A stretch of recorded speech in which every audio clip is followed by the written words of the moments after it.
Alright, chill the fuck out. Yeah, I know this is a controversial topic, but that doesn't mean you gotta be an asshole about it. This topic is heavily debated all across the public sphere and politics and has been for decades. And a lot of people will tell you that scientists have been debating it too.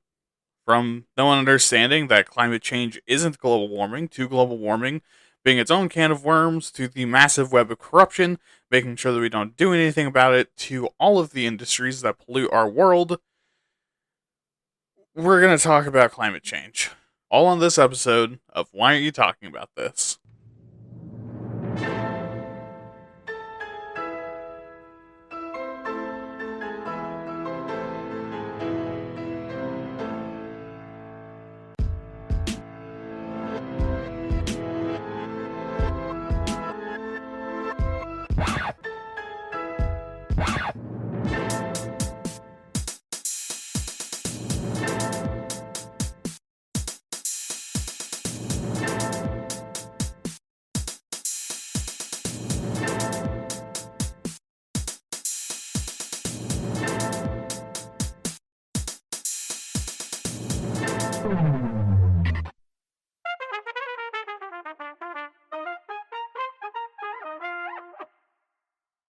Hello, everyone, and welcome back to another episode of WAYTAT. I'm your host, William, and I will be your guide through the once again Eco Warrior Rage filled episode. But before we get into it, I just want to thank you so much for listening. It means the world to have my voice beating down the door of your brain and squatting in there because if you thought that eviction notice from last week was going to work, you've got another thing coming. Unless that was on Nerd. Whatever, listen to that show too. Although I guess if you're listening to this, you probably listened to me telling you to listen to this on Nerd. Well, how about you just keep going back and forth then?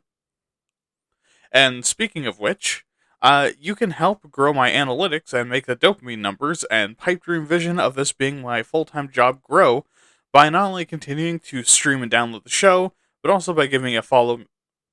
But also by giving me a follow on Twitter. Not gonna call it X. Fuck off. Mastodon, and subscribing on YouTube. Make sure to leave likes and comments so everyone knows I'm not a bot, and can also be trusted with the ability to talk. And spread the word to your friends, family, wife, girlfriend, mistress, husband, boyfriend, and mister, and any other loved ones you might be hiding from your partner. Hell, spread the word to your worst enemies by chucking a speaker through their open window playing my podcast. But, not me. It kind of defeat the purpose of spreading the show, and also your partner was going to find out about your secret family sooner or later, so it's kind of weird that you're blaming me. Anyways, on to the show. Alright, everybody. Are you ready for another heavily sciencey episode where we talk about why God is dead and how we killed him? No? Good. This time we're going to be talking about climate change and what exactly that is, why it's so hotly debated, and also why it isn't global warming. So, first, of course, we have to talk about what this even is. Climate change is the term used for long-term alterations in average weather patterns that define climate. That's what a climate is, by the way. Weather patterns by temperature, humidity, and precipitation over a number of seasons to decades, measured as an average for a particular area. And this is often used interchangeably with global warming, but they aren't actually really the same things. And the name global warming is also pretty deceptive because that actually doesn't mean that everywhere is getting hotter. Rather, it just means an increase in global average temperatures, especially since the 1850s, which, if you don't know math, means you add together all the temperature averages across all regions in the world and divide it by the number of regions you measured to find the global average temperature. So if you have 3 regions having record low winters and 97 having record setting hot summers, then the world is still getting hotter even if you're seeing snow in Texas. Get your head out of your ass and into mine. And because your skull contains more air than gray matter, I'm also going to explain weather. This is just atmospheric conditions that occur locally over a short period of time. Nothing too crazy. But we should also cover 2 ideas that are very, very important to understand this topic. Anthropogenic climate change and the greenhouse effect. Anthropogenic climate change is just human-caused climate change. Pogenic is basically science for caused, and you're a fucking furry, so you know what anthro means. The greenhouse effect, on the other hand, is a law of reality that essentially allows life to exist. Basically, when heat from the sun hits a planet, that heat radiates out from the surface of the planet. And if the planet has no greenhouse gases, it would get transferred into the cold vacuum of space. But greenhouse gases are gases that absorb heat very well and aren't good at letting it back out, which increases the heat of the planet. And this is normally a good thing because these gases let life happen, but can also be bad, like what's happening to Earth right now, or with Venus, where the amount of greenhouse gases is causing surface temperatures of 867 degrees Fahrenheit, hot enough to vaporize water instantly, and still also not as hot as my girlfriend. Love you, baby. Anyways, there's 5 major gases that have this greenhouse effect. First and most prominent is CO2. You know, the thing that you breathe out and also used to sit under the bleachers and huff out of canisters in high school. Next is methane. You know, the thing that you fart and also use to sit under the bleachers and huff out your girlfriend's butthole in college. Third is nitrous oxide, which is, you know, the thing that makes you feel loopy and happy at the dentist's office, and is also the only thing that gives you even a modicum of feeling okay because you're an adult now and don't have the time to do drugs or eat ass under the bleachers anymore. Fourth is fluorinated gas from industry manufacturing. Stuff that's straight up toxic, like hydrofluorocarbons, which are used for AC units and refrigerators, and propellant or sulfur hexafluoride, which is used to insulate electrical equipment. Useful, but also incredibly toxic, and also doesn't go away very fast.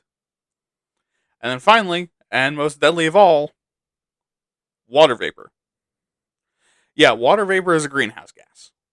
But these 5, alongside several other gases, work to trap heat in the atmosphere, and runaway greenhouse effects are often cited as a major cause of anthropogenic climate change. But hold up, I hear you say. I watch Fox News and they told me that climate change isn't our fault, even if it is real, because we're just pulling out of an ice age. Now, besides me wanting to get the smothering pillow again, you do actually bring up a valid point. Where's the evidence that it's happening? Well, lucky for you, I have a silly little list of things that we've seen that indicate climate change. Firstly, we have the increasing global temperature rise. Since the 19th century, our average global temperature has risen about 1 degree Celsius, or about 2 degrees Fahrenheit. Which might not sound like much, but keep in mind the increase in local temperatures, which might not sound like much, but keep in mind the increase in local temperatures to affect global temperature has to either be widespread or massive. But most of that has been in the last 40 years, and also 2016 and 2020 were the hottest years to ever be recorded. And as a part of that, the oceans are getting hotter.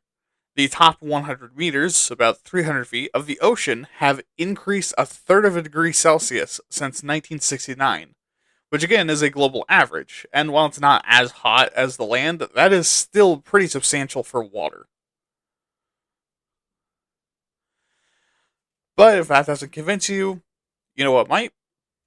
We're losing ice sheets. Arctic sea ice is declining, so much so that you can travel across the North Pole by ship from Russia to Canada or Canada to Russia, which isn't good for a number of reasons, but important here is the lack of ice. And since 1993, Greenland has lost about 279 billion tons of ice per year, and Antarctica has lost 148 billion tons of ice in the same amount of time. Now, if your brain is as sopping as your jeans, you might be sitting there unsure if this is a big deal. Let me tell you, it is. Because you know how ice is reflective?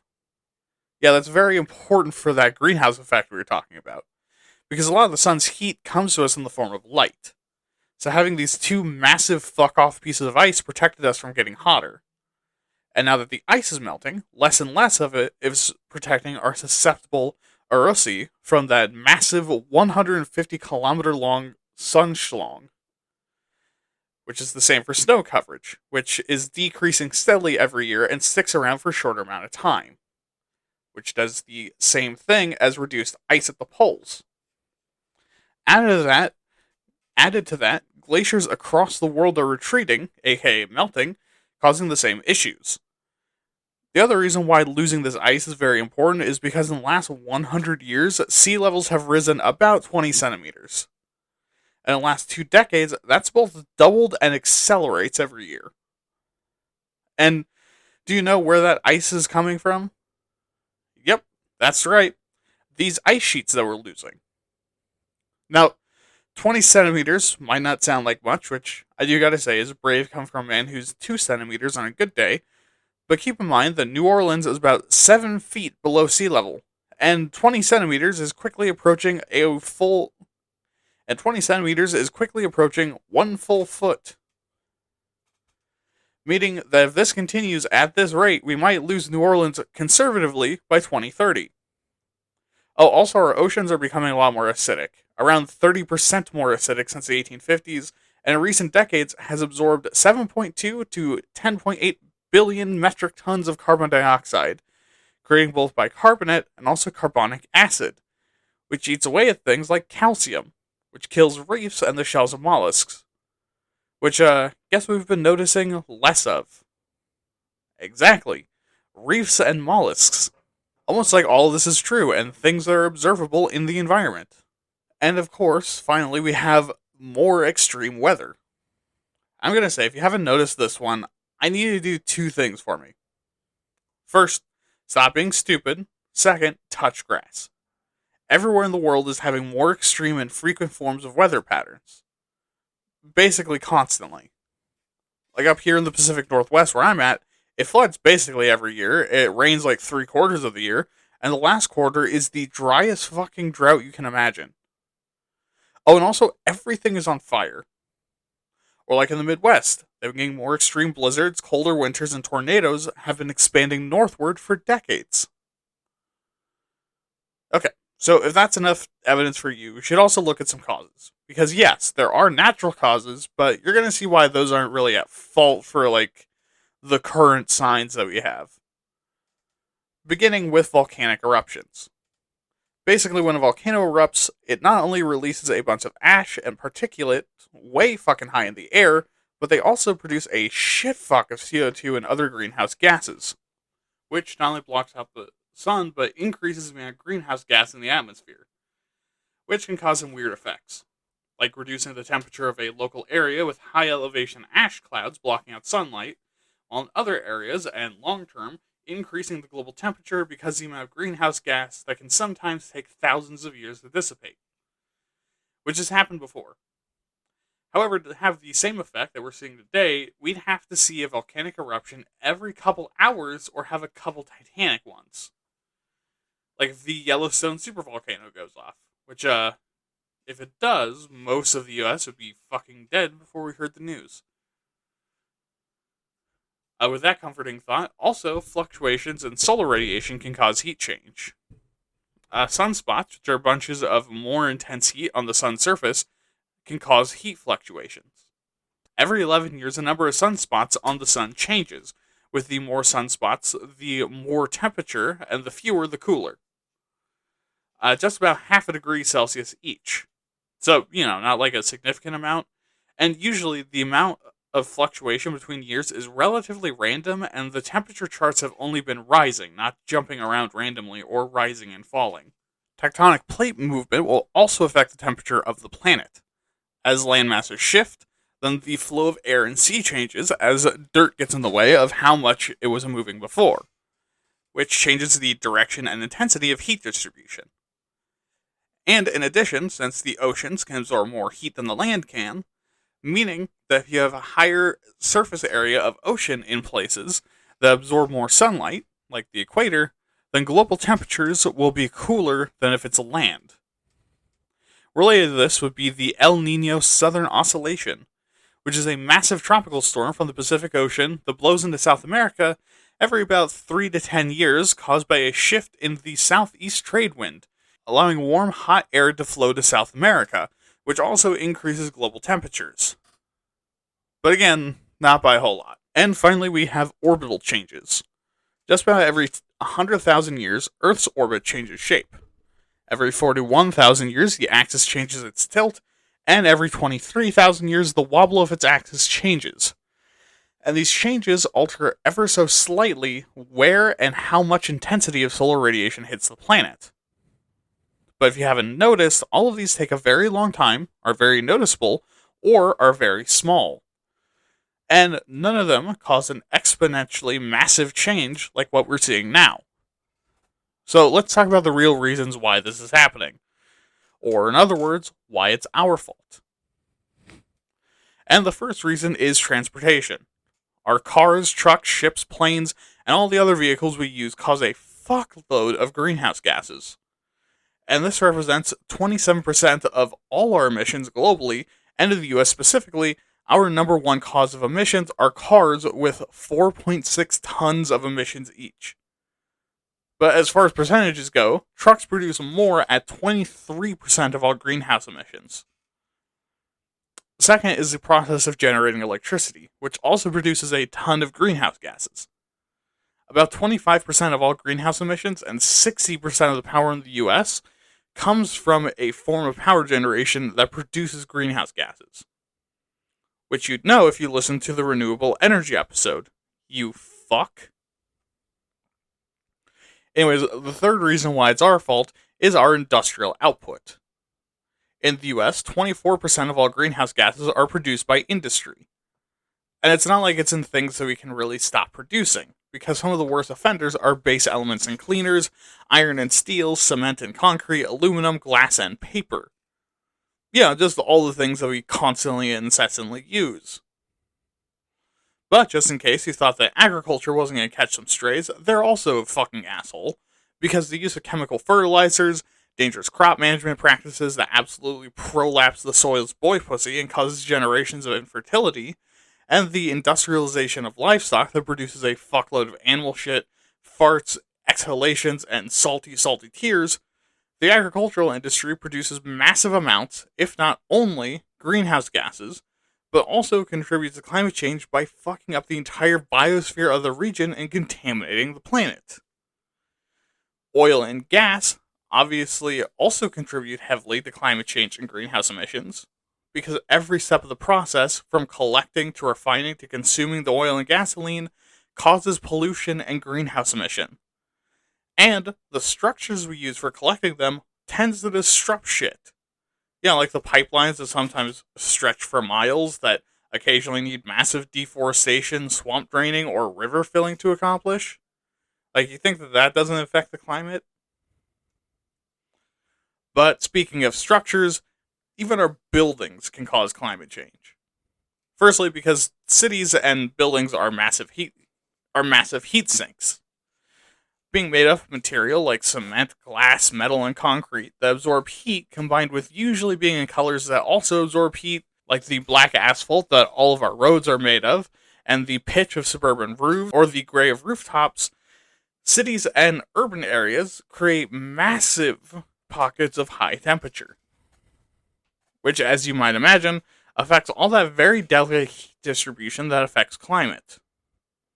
Also, they tend to block air currents and weather, which also changes the climate, and the heating systems, cooling systems, appliances running, and our waste disposal systems and roadways all cause a ton of greenhouse emissions and collect heat like a motherfucker. And of course, something that all of these have in common is deforestation and desertification. That one's a hard one to say. Deforestation is when you cut down trees, which actually kind of triple fucks us. The first way is that it reduces soil binding. Now, if you're not familiar with American history, this is the Dust Bowl. Basically, if you reduce the soil binding, dirt comes up a lot easier. Now, also, trees reduce temperature, not only because they absorb some of the heat, but also because they're really shitty conductors. So they prevent some local heating, which again causes local climate's temperature to lower, which is why forests tend to be cooler. And third, trees absorb CO2 and other contaminants, which helps not only store them, but they process the CO2 into breathable air and some of those contaminants for us are tasty for them. Now, mind, not many, but some. So when you cut them down, it prevents that tree from absorbing anymore, and can also reduce whatever they have absorbed into either the atmosphere or the soil. Desertification is when normal land turns into desert. And this happens due to drought, high heat conditions, and poorly managed agriculture, and also deforestation. And all of this tends to happen around cities, industry, and agriculture. Which is why LA, which was initially built in kind of a desert environment, is becoming more and more of an extreme desert. But the last and least impactful is lifestyle choice, which is only about 4% of total emissions, but hey, any little bit hurts. Our lifestyle in the US consumes a bigger load of electricity than I leave in your wife's bed sheets, and we have a whole lot of irresponsibly sourced and produced products in the US that we buy either because we don't know or because we don't care. Or because we don't have another choice, which is another big problem, especially if you're woke and also poor. Also, unnecessary driving and wasting food, and even something like eating meat, can increase our personal emissions. Okay, so now we know what's happening, and we know why. So then what happens because of climate change? Well, firstly, increasing temperature. I mean, no shit, we've been talking about that the whole time. And again, this has been about 1 degree Celsius since the Industrial Revolution, 2/3 of which in the last few decades. Also, climate change increases the frequency and intensity of weather events, including heat waves, droughts, and floods. And related to this is increasing precipitation extremes, making some places wetter and others drier. And there has to be a pussy joke in there somewhere. But also, rising sea levels for largely the same reason. And again, there has to be a pussy joke in there somewhere. And finally, shifting the natural patterns and living ranges for both plants and animals, changing and confusing their seasonal behaviors and migrating patterns. Which, if you aren't familiar with why that's an issue, firstly, touch grass, but secondly, because these pattern changes collapse niches, causes invasive species to spread, and also brings them closer to human habitation, which is bad for everyone, but mostly them. But that's all the how, why, and what covered, so now let's look at why this started in the first place. So we begin 2.4 to 2.1 billion years ago. Oh yeah, strap in, this is going to be a long one. Now, we're not going to go through that big of a timeline, but this date is important because it's the first ice age.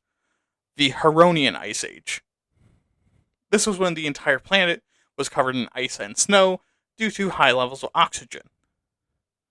But this ended 2.1 billion years ago, and then we got another ice age 850 million years ago, about 1.25 billion years after the first one.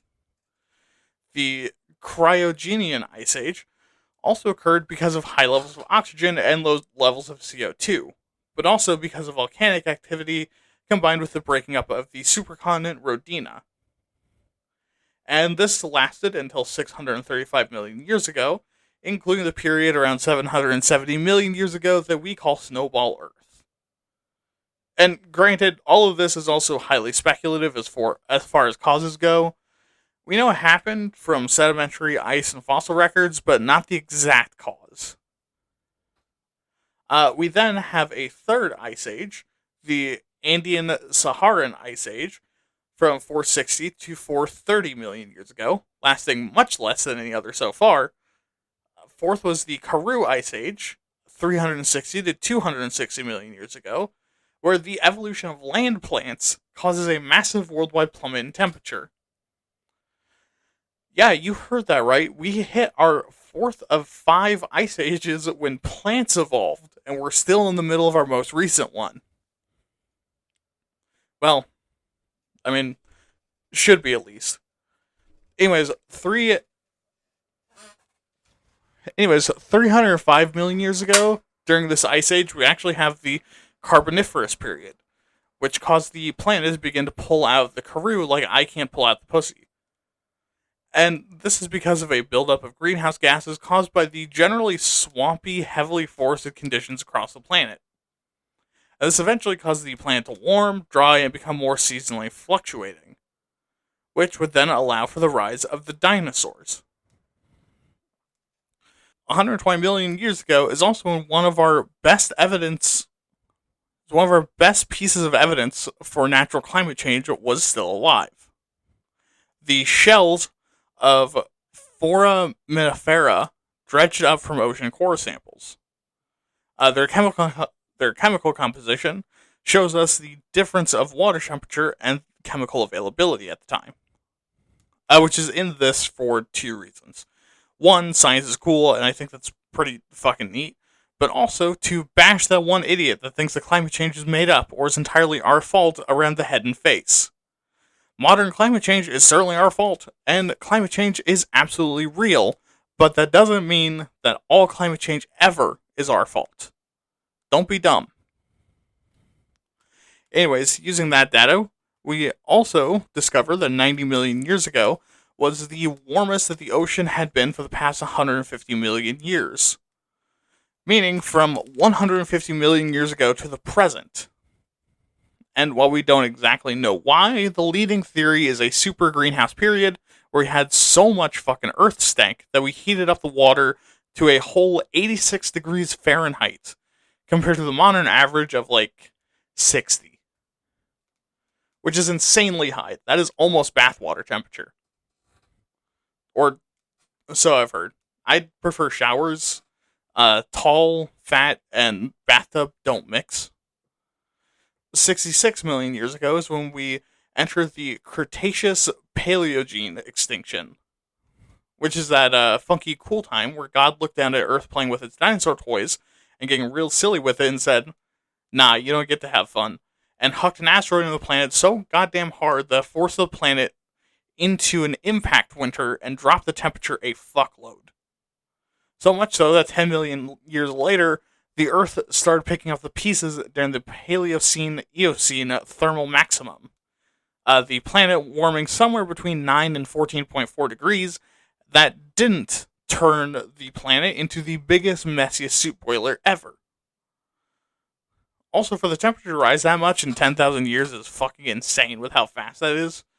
And we've achieved about 1/10 of that in about 1/100th of the time. Wild, isn't it? Anyways, we don't exactly know why this thermal maximum happened, but our best estimation is a combination of volcanic eruptions and a fuckload of marine sediment getting picked up from the ocean floor and releasing a ton of methane. But not all is hot, ready, and begging for cream, as 2.6 million years ago, we entered the Quaternary Ice Age, which is the current one that we're in. Yes, Earth gets hotter than this, and no, not this quickly. But this age was caused by the planet's orbit beginning to wobble and woogle a bit different than it did before. 800,000 years ago, the oldest ice we have evidence for existing formed. Which is, again, just a cool fact that I found that will be depressing once we find out that the last of it melted. Anyways, about 11,700 years ago is when glaciers around the world began to retreat, allowing for the land masses we know now to take shape during the interglacial period, called the Holocene, which lasts until maybe 1712, or just under 10,000 years. And why 1712? Well, because this is the first proposed date of the Anthropocene, when we create the first piece of modern industrial machinery. The Newcomen atmospheric engine, which takes heated air from the environment and uses it to operate a piston. However, another common starting point is the Industrial Revolution between 1800 and 1870. And just to keep note, the average global temperature at that point was 56.48. We'll be checking in on increases on occasion. In 1859, Irish physicist John Tyndall finds out that some gases can trap infrared radiation, i.e. heat, and suggests that they could cause climate change, which is totally not going to come back later. And 20 years later, the International Meteorological Organization compiles and standardizes global temperature data, which again is totally not going to come up later. But by 1896, we're already seeing the consequences of the Industrial Revolution. Svante Arrhenius, who's, I believe, Swedish, which is why his name is weird, records a substantial increase in global temperature, about 0.3 degrees Fahrenheit. Which, again, doesn't sound like much, but the fact that it's noticeable is the problem. A year later, T.C. Chamberlain creates the first model for global carbon exchange, which also is totally not going to come up again. And these trends continue until 1914, when World War I double fucks us. How? Well, on one hand, it super industrializes a ton of Europe and the Americas to be involved in the war effort and keep up with the war. On the other hand, it burns down basically 3/4 and 9/10 of all of Europe. Which, industry, pollution, fire, and also getting rid of all the goddamn trees will make global warming a lot worse. And in the period between 1920 and 1925, the Persian Gulf and Texas oil fields become a big deal, which, as you might imagine, floods the worldwide markets with very cheap oil, which, oh boy, things are getting out of hand. In the 1930s, we notice a trend of global warming, and somehow, despite knowing that oil is made out of carbon and industry produces a lot of CO2, and also those discoveries from John Tyndall and T.C. Chamberlain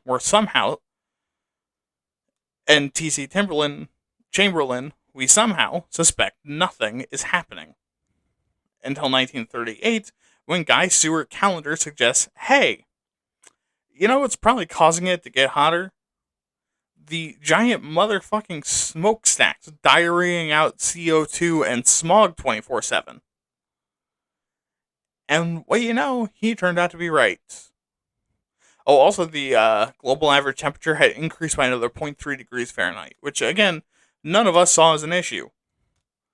But we didn't have time to think about that, because we had Nazis to punch.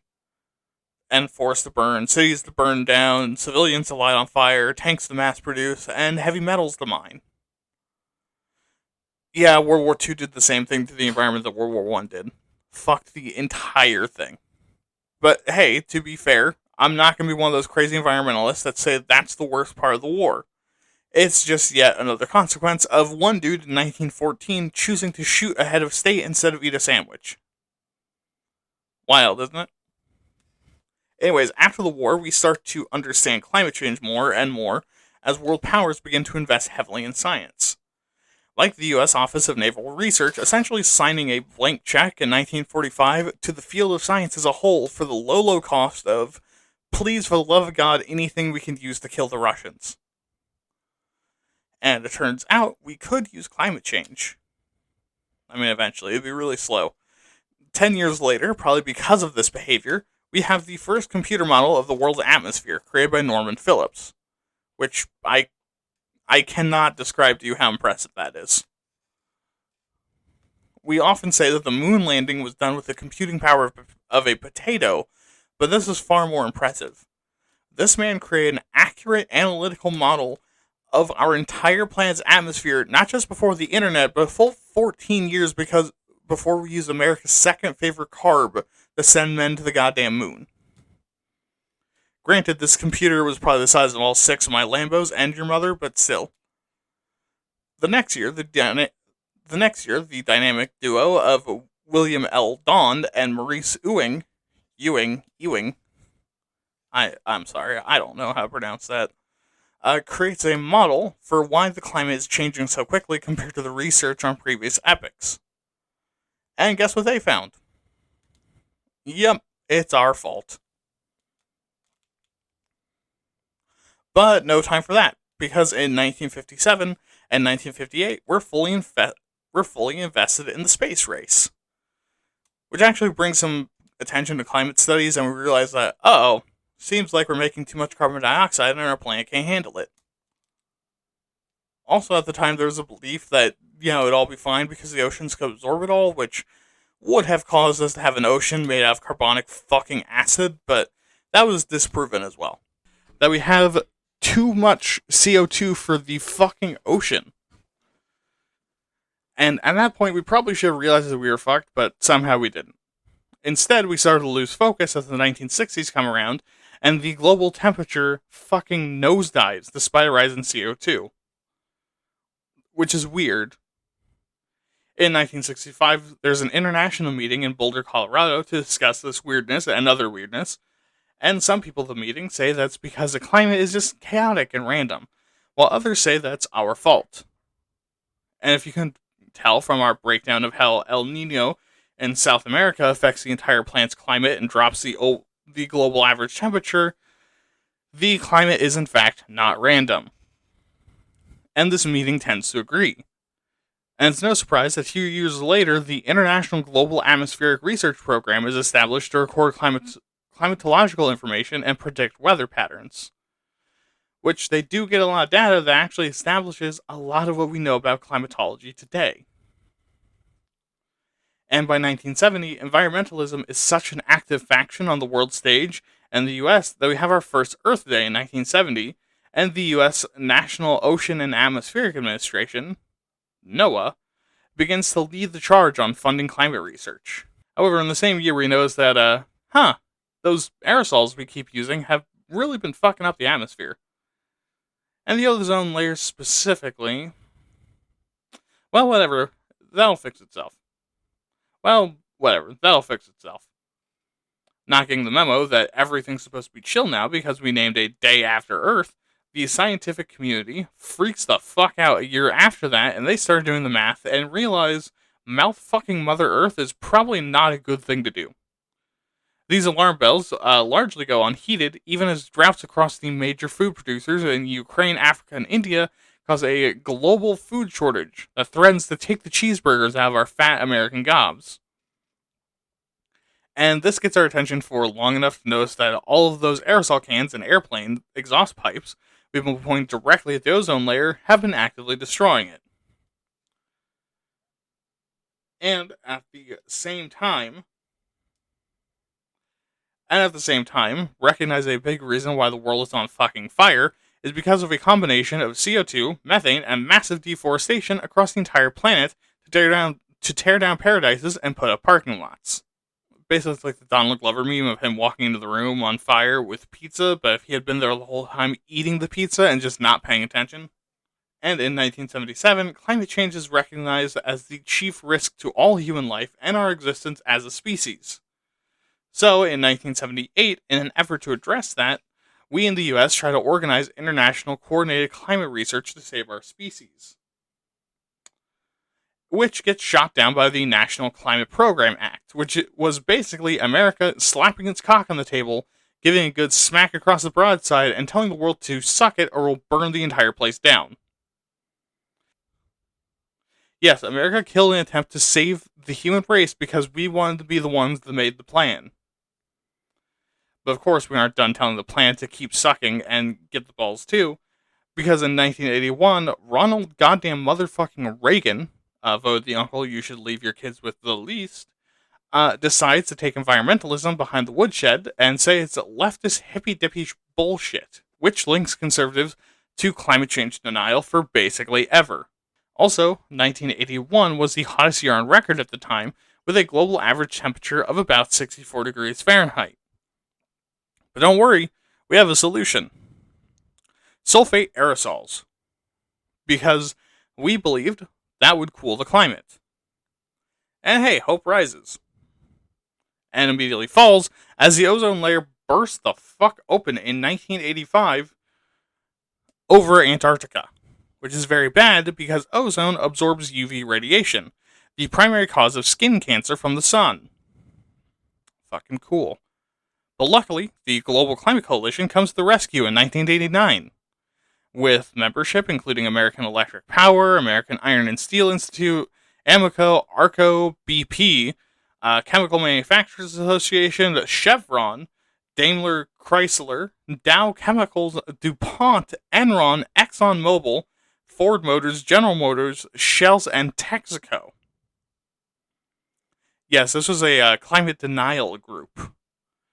And they pushed lobbying and propaganda in the US to stall and backpedal on climate protections. Why? Corporate profits.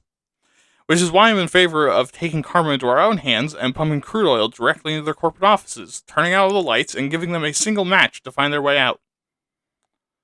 It's also why I don't feel bad when anyone in the leadership of any of these companies have any kind of tragedy. Anyways, by 1997, we've instated both the Kyoto Protocol and Montreal Protocol. Under these, we've managed to reduce pretty heavily the use of aerosols, but since the Kyoto Protocol has a word that sounds foreign and that also, for some reason, I can't pronounce, Americans heavily oppose the whole controlling our greenhouse emissions thing. But despite all of these efforts internationally, by 2002, the planet's albedo drops. And what is that? Well, besides an anime waifu with hip wings, massive titties, and is probably more of a throat goat than a literal goat's throat, don't think about that one too long, the albedo is a measurement of reflected brightness. Also, the light levels on our fucking planet got lower. And this combination means only one thing.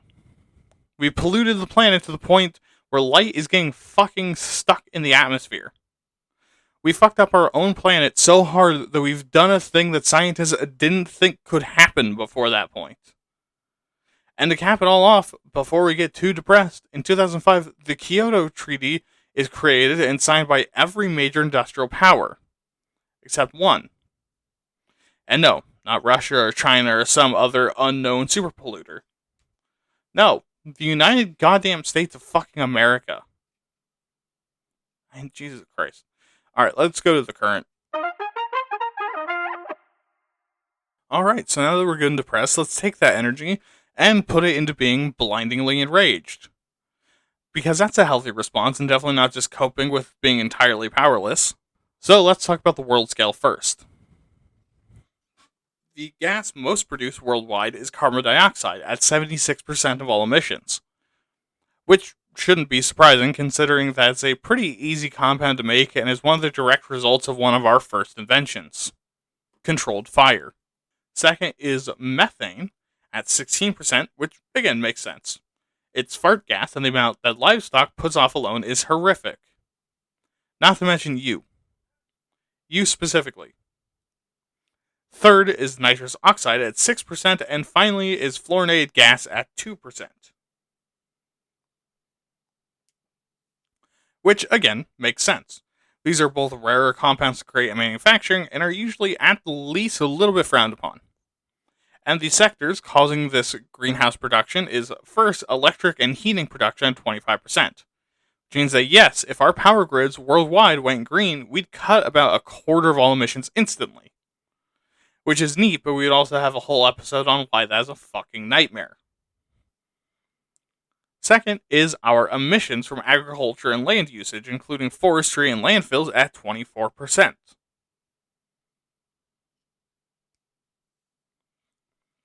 Which is a little harder to get rid of, but we could reduce it. The third is industry at 21% of emissions, and raise your hand if you also thought that was lower than you Also, raise your hand if that was lower than you thought it would be. Don't put your hand down. Keep it up until the episode ends. Otherwise, I'll find you and eat your spleen through your goddamn knees. Anyways, transportation only accounts for 14% of emissions. And again, raise your hand if you thought that'd be lower. Same rules apply. Other forms of energy account for 10% of global emissions, and buildings themselves and their maintenance and usage accounts for only 6%. Which does solidly mean that while our cities are a problem, they aren't the problem. But, I mean, who's causing the most pollution? As of 2014, at least. The source I use hadn't been updated in a while, and you're fucking crazy if you think I'm going to pay for access to a paper I barely understand for about 15 seconds of audio. In order, it's China at 30%, which has absolutely gone down since because they're super focused on reducing climate change right now. America at 15% because we're a bunch of douchebags. The EU at 9% because they're European. India at 7%, which is fucking shocking given that a few of their cities have air quality so low that smoking a whole pack of cigarettes is a better idea than stepping out of your apartment, and also their population is over 1 billion people. Russia at 5%, which is actually better than I expected, and Japan at 4% of total worldwide emissions. And every other nation is 30%. Meaning that as of 2014, we Americans produce as much pollution as half of the nations in the world. Speaking of us, where do our emissions come from? Well, in first place, we have transportation, accounting for 28% of total emissions in the US, which is double the global average. Because so many goddamn people have cars and none of our cities are fucking walkable. Second is electric power at the same percentage of emission as is average. Third is industry at 23%, or 2% higher than average. And, that gives a shrug from me.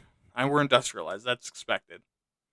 But our numbers drop off a cliff from here, with fourth being commercial and residential emissions taking up 14%, which is roughly equivalent to the usage by buildings globally, which is more than double the emissions.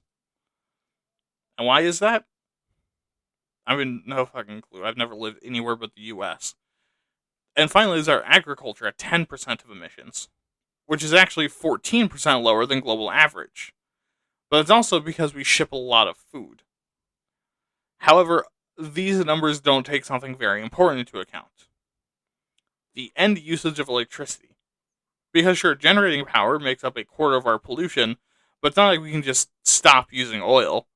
We're addicted, and we're also an oil kleptocratic plutocracy. So if you measure it by that, well, then the numbers shift. First is industry at 30% of emissions, commercial and residential at 30%, transportation at 29%, and finally agriculture at 11% of all of our emissions. Meaning, in the US, we are the problem. At least in part.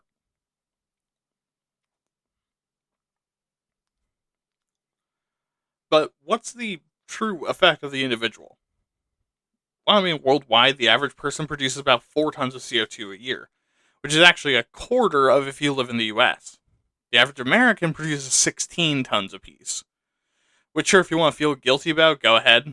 Because we're part of the problem, and definitely frivolously use basically everything that causes emissions. But I'd advise you feel less guilt and more anger, because the top 100 corporations in the world produce 71% of all global emissions. And the combined production and use of fossil fuels and all industry planet-wide produces 37.15 billion metric tons of CO2. Which means that would take 2.3 billion Americans to rival that. So yes, you should be reducing your emissions. But it doesn't mean fuck all if the people who control the purse strings, the government, and your job don't give a single fuck and implement actual good changes into the world. Which, I doubt will happen, but if we did the whole crude oil blackmail trick, how would they do that? Let's discuss in the opinions and solutions section.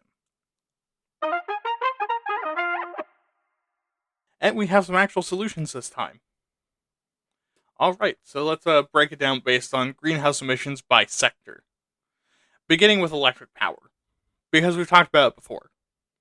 And here we have some options, depending on if we're okay using fossil fuels or not. Because if we are, then we could increase the efficiency of them.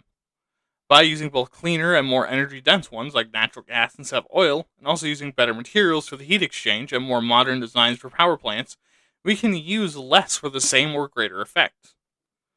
Also, we should probably convert stuff like coal and oil plants to things that are better for the environment. We could also do carbon capture and sequestering. Basically, if at the end of the process, instead of having smokestacks in the air, you could put some carbon filters to absorb the carbon dioxide, and then take those in tankers to disposal sites where they're injected deep into the earth in geologically stable sites as a landmine for our future generations to discover.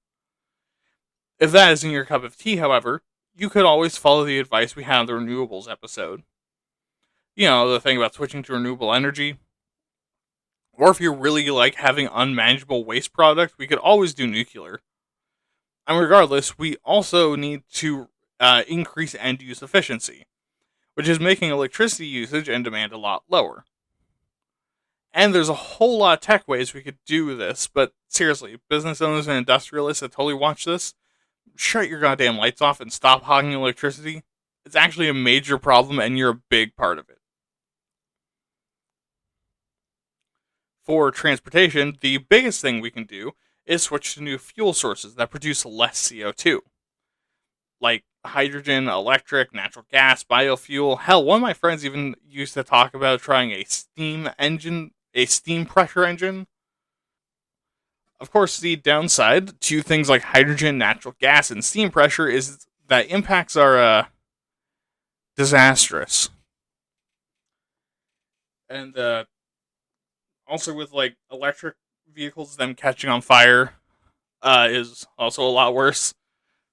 I mean, hey, we can increase fuel efficiency, like make vehicles lighter, more aerodynamic, and smaller, or make engines that are more efficient, or fuel combinations that burn slower. But part of this is going to be on behavior. So, like improving our operational practices to minimize fuel usage and vehicle maintenance. So, nudge, nudge, business owners, will save you money. Stuff like reducing taxi times for airplanes, reducing idling, driving the goddamn speed limit, and planning your route better to reach where you want to go on less gas. The other thing is reducing the demand on transportation, like having better urban planning to, make the cities walkable and enjoyable to walk through.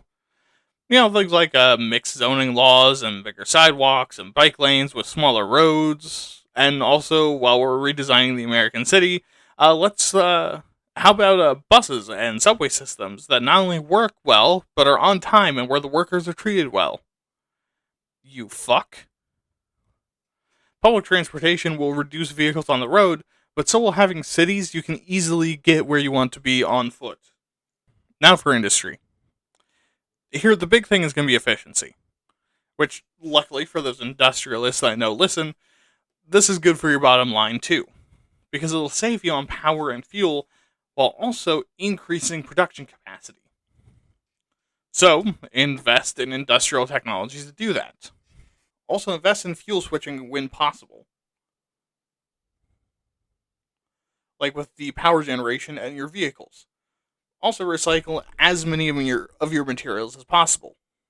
Like if you run a business that cuts out corrugated steel sheets, take all the scrap pieces, strip off any of those totally safe to breathe in coatings you put on it, and melt it down to be used again. Steel doesn't lose its strength when recycled, so, go ham.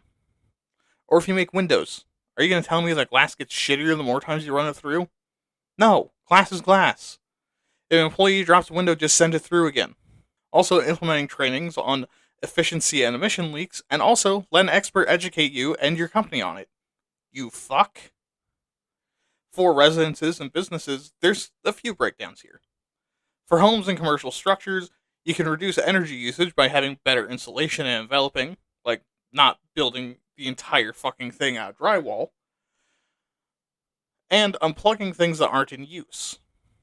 For wastewater systems, we need to make them more energy efficient and distribute clean water in a way that makes more logistical sense. And it's the same with waste in general and other things like AC and refrigeration. Like, let's maybe stop using refrigerants that will not only kill us, but also the planet. Okay. And then finally, agriculture and land usage. For the management of crops, the best thing would be to stop over nitrogenizing the soil and instead use the amount appropriate for the crop in question. Also, draining excess water because standing water that's unnecessary will literally create new weather and also make a few assloads of methane gas. Especially if like there's something like floating in the water, like intentionally or I guess unintentionally, we'll do that too. But yeah, like if there's something like floating in the water, like you're trying to grow something that floats in water that doesn't need to, uh, you should probably drain it just to cut down the methane. Another helpful thing would be tilling less. And then land usage in general should be better. Like, we need to keep as many plants around as possible. We shouldn't have grass lawns. Accept chaos. Let the native plants take over your yard. Dance naked around the blackberry bushes in a pagan ritual. Let your neighbors call the cops. They won't be able to get through the waist-high native grass and shrubbery to catch you. Speaking of acting like a fucking animal, manage your livestock. Feed them better and let them live a less stressful life. Both reduces methane. Also breeding them to not be so fucking farty and letting them have some elbow room. Something that, most farmers are actually in favor of. Because believe it or not, most farmers actually care for their livestock, like emotionally, and also really do not want to be in like constant fart stank. Especially of like cows. Fucking farty animals. Also, let's, not graze them in places where they'll just fuck everything up forever. And finally, control your shit. Like your literal butt nuggets. Keep your turds in check and capture the methane to use as fuel. Or to huff. That'll really fuck you up. I don't condone that though, because that's also super dangerous and might just straight up kill you. Regardless, we need to slash our fossil fuel production and use of massively. Like worldwide for everyone, we need to use less, including ending subsidies for them, using inflation reduction and research grants into renewable and clean energy. And we also have to protect our forests and natural places and also reduce our overall waste and garbage. We can't turn around entirely at this point, but we can, at the very least, try to reduce its impact. So that being said, and since every little bit counts, what can we do specifically? Well, us little guys have 11 options.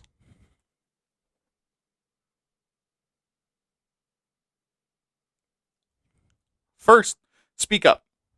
Make your concerns about climate change known. On social media, to your elected officials, and their email box, to your friends and family, tell everyone and hound people that don't know or don't care until they at least pretend they give a shit. Second, power your home with renewables. Check with your utility company or change if you can to see if they use a lot of renewables and have been certified as green or clean. That's not possible. Look into solar panels and try to reduce your power bill. Or just one of those. Either one will help. Third, weatherize your home. Rely less on heaters and AC. And you can do this in one of two ways. The first way is find ways to passively reduce the number of drafts in your home, increase the amount of insulation you have, find ways to create efficient energy exchanges with the outside, and hell, even like tall plants on the sunny side for some coolness during the summer. Or, hey, even hanging blankets from doorways in winter does wonders. And trust me, we've been doing that for a couple of years. Like, it's really good. The other way you could do it is to suck the fuck up and stop being soft and learn to deal with the seasonal weather differences. We're too domesticated these days. This is an easy way to toughen up and reduce your bills at the same time. Fourth, get energy efficient appliances. Check their efficiency rating and buy the most efficient ones when it's time to get new ones. And recycle the old ones by either finding other uses for them or taking them apart and scrapping the parts like a more methy I did a thing. Or take them to a responsible disposal place.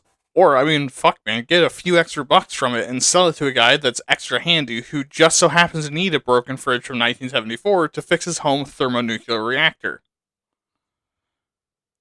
Fifth, you can reduce your water waste. Take shorter showers, use more efficient taps and toilets, and even tiny things like turning off the water when you brush your teeth. Which you should have been doing anyways, but still. Also, if only 1% of homes in the US switch to more efficient water fixtures, we save about 100 million kilowatt hours per year, which is about 700,000 hours of hell diving. Do your part. Sixth, reduce your food waste.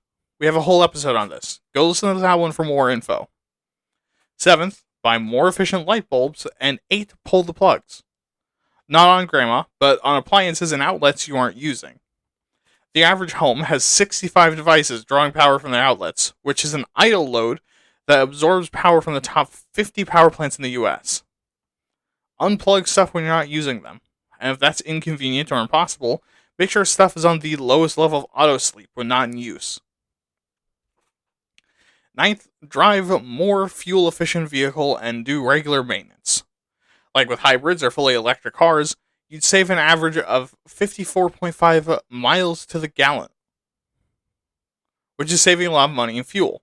And if every vehicle met current clean power standards, you'd save an average of 54.5 miles to the gallon, which is fucking insane.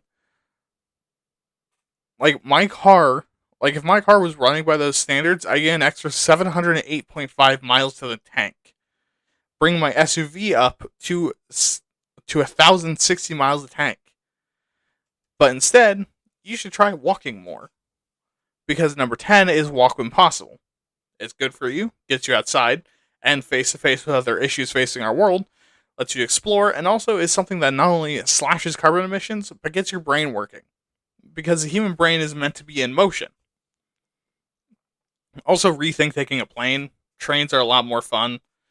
And while buses aren't as fun, don't sleep on the efficiency of public transport. They're also a lot more fuel efficient. And finally, reduce, reuse, and recycle.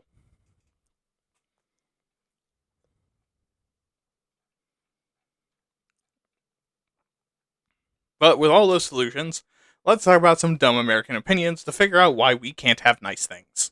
So, first is a fill-in-the-blank question. Is climate change causing blank to people, and will it get blank?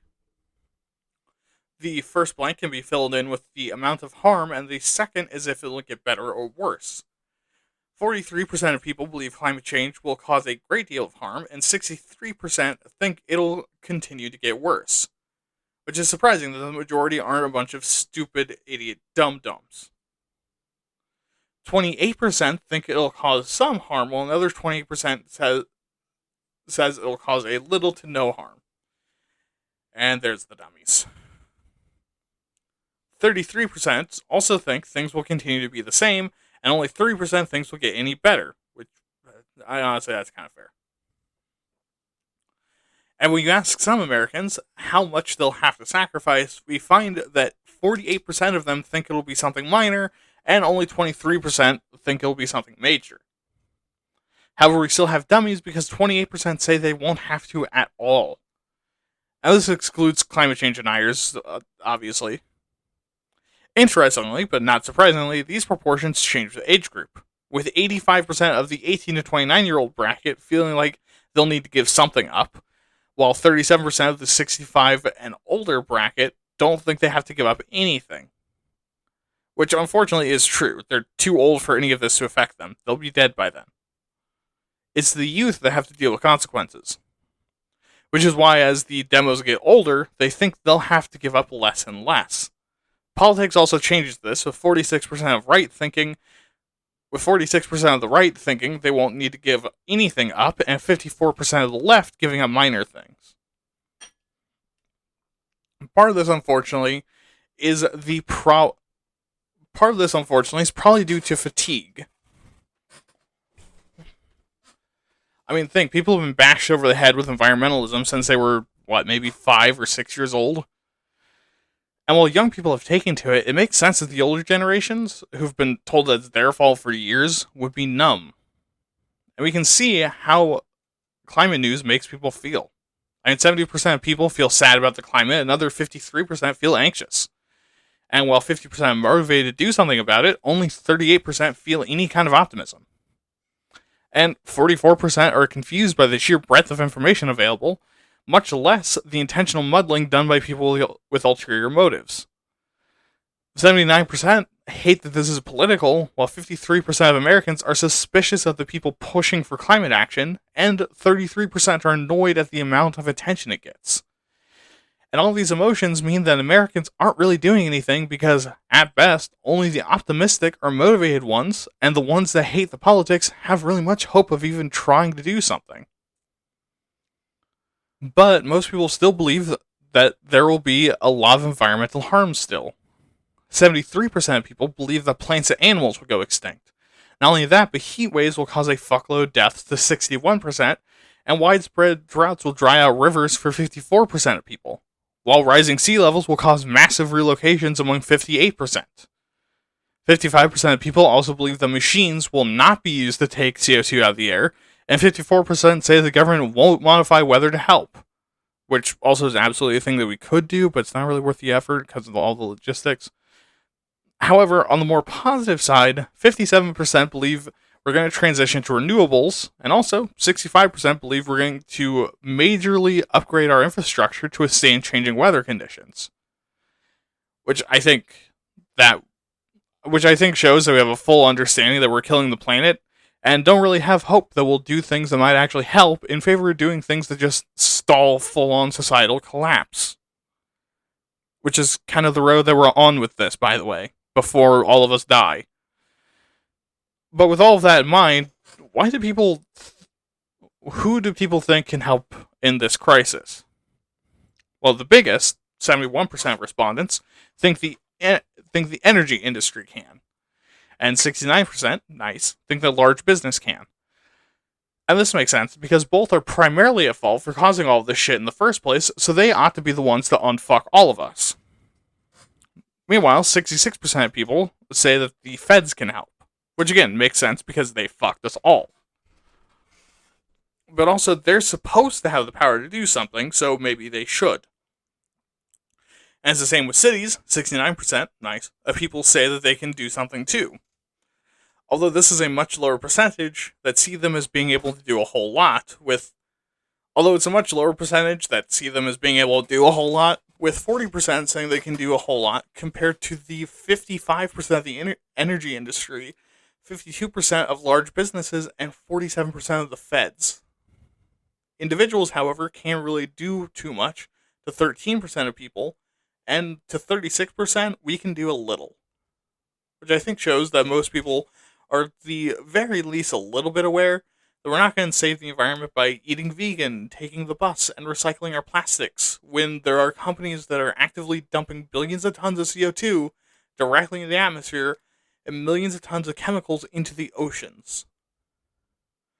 But on the individual level, 52% of people think that the biggest impact will be life changes, like we discussed in the solutions section.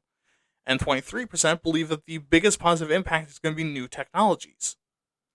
And unfortunately, for some goddamn reason, 24% of people think that climate change isn't even an issue. Which is a big enough population to be a problem, but not big enough to dedicate time needed to change their minds. Which means we're in the fuck zone again.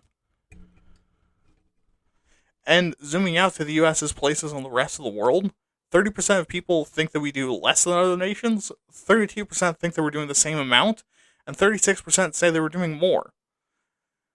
Which is both accurate and inaccurate. Because we're doing more, yes, but we're not really doing anything effectively more.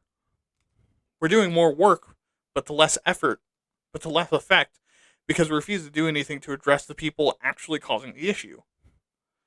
But 56% of people think that we should be pulling our own weight, which does actually give me some hope. But let's take all of this and examine priorities. Because we agree that yes, this is a problem, that yes, it'll hurt people, and that yes, we need to change. So where do we place this existential threat to all of humanity on the list of priorities?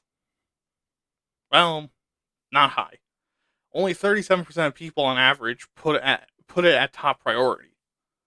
If you go to a place where the environmentalists are, the left side of the political spectrum, only 59% see it as top priority. Which again is bonkers because it's a massive existential threat.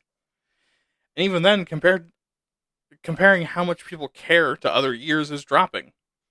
In 2023, 37% of people care a lot about this, and 35% care a bit.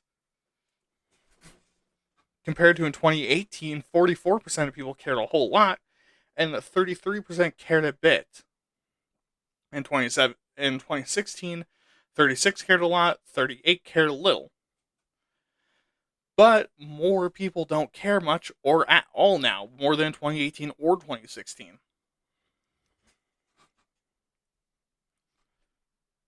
With 27% caring very little now, and 22% and 26% in 2018 and 2016 respectively. And sure, a lot of this is fatigue, but also a good amount of this is that we're starting to feel hopeless. What about me? How do I feel? Well, let's go to the soapbox. Well, I feel frustrated. Because this is one of those things that I know is a threat to human existence, and something I know is fixable, easily so. Like, we know exactly what we need to do. We have the technology, it's not only logistically viable, but also economically viable. In fact, the green energy business and also carbon reduction are massive potential income sources for the very energy corporations that are causing the problem. But what are we doing? Nothing. Why? Because the people that control the CO2 emissions don't want to stop because they'd rather do the easy thing that kills us all, and they'll be dead before they see the consequences of. They're too rich to suffer with us.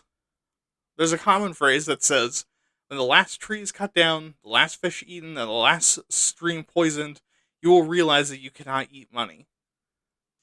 But the people that are cutting the trees down, eating the fish, and poisoning the streams will never be faced with needing to eat their own money.